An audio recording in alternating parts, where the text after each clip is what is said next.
Hello दोस्तों, M bike गुरु में आपका स्वागत है। तो मैं आपके लिए लाया हूँ रेडियन की फ्यूल मोटर जो ख़राब हो गई थी। तो हमने ऑनलाइन इसको परचेज़ किया है।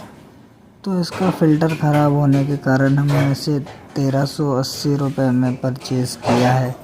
तो इसको आपको परचेज़ करना हो तो आप इसे बायो में मेरे लिंक देख सकते हैं, वहाँ से आप भी परचेज़ कर सकते हैं। तो मैंने भैया से ओपन डिलीवरी मांगी है।